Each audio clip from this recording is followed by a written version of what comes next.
A solo 3 semanas de las elecciones generales, el Consejo Nacional Electoral enfrenta una nueva crisis logística tras confirmarse el retiro definitivo de la empresa Unión Latin Cargo S.A., única oferente en la licitación para el transporte de las maletas electorales. La compañía, que inicialmente había accedido a un proceso de renegociación con el CNE, confirmó que abandonó de forma definitiva los diálogos, dejando en el aire uno de los componentes más sensibles del proceso electoral. Unión Latin Cargo aceptó participar en una mesa técnica para discutir condiciones como el adelanto del 50% del pago, la supervisión internacional de la logística y el cumplimiento del cronograma oficial. Sin embargo, al no recibir respuestas concretas a sus solicitudes ni garantías suficientes, la compañía comunicó su retiro total de la negociación. La empresa alegó falta de comunicación formal, incumplimiento de plazos y ausencia de condiciones operativas para garantizar la ejecución del contrato. Ahora el CNE estará obligado a contratar a través de compra directa o bien darle a las Fuerzas Armadas la labor de traslado. Las elecciones del 2005, quien transportaba las maletas electorales, que eran como unas 9,000, eran los militares. La ley dice eso. Pero en la ley electoral del 2000, que se creó después, porque a partir del 2009, cuando había sobra dinero para financiar las elecciones, entonces eso se lo dieron al Tribunal Electoral de esa época, para que ellos lo hicieran. Entonces, si se los dan a los militares hoy en día, ya los militares hasta el 2009 ellos lo hacían. ¿Crearía suspicacia eso? Es otro elemento, mire, ¿qué suspicacia puede tener montar maletas electorales en un furgón y llevarlas a los destinos que establece el cronograma? ¿Quién va a abrir urnas en el trayecto? Si hay observadores y todo eso. Yo creo que al proceso electoral hay que crearle certidumbre.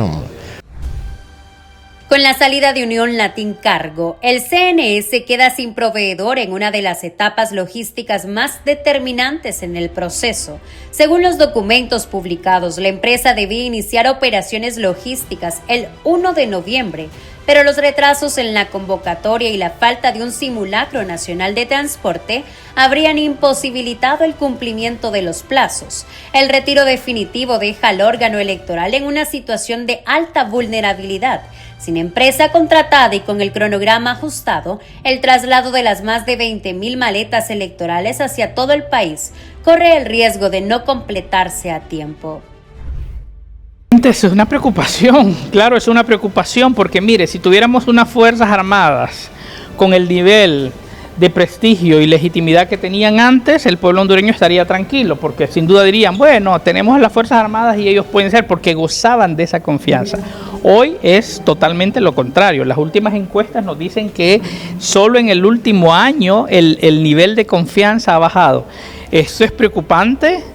Vamos a ver qué decisión toma el Consejo Nacional Electoral. Ojalá logren un acuerdo. Uno puede entender la posición de la empresa. Claro, si tenés desde el 9 de marzo, tenés una empresa que no les han pagado sus salarios y que incluso les amenazaron con llevarlos a la cárcel, entonces es normal que tengan temores.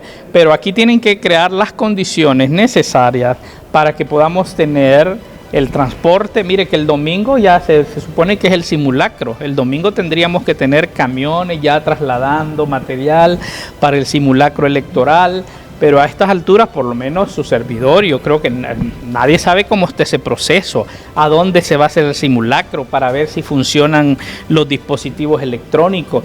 Ese es un proceso electoral que lamentablemente tiene algunas acciones accidentadas.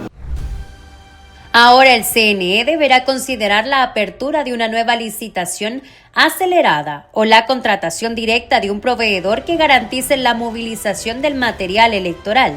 No obstante, el proceso podría verse limitado por los plazos administrativos y la necesidad de cumplir con los estándares de transparencia que exige la ley electoral.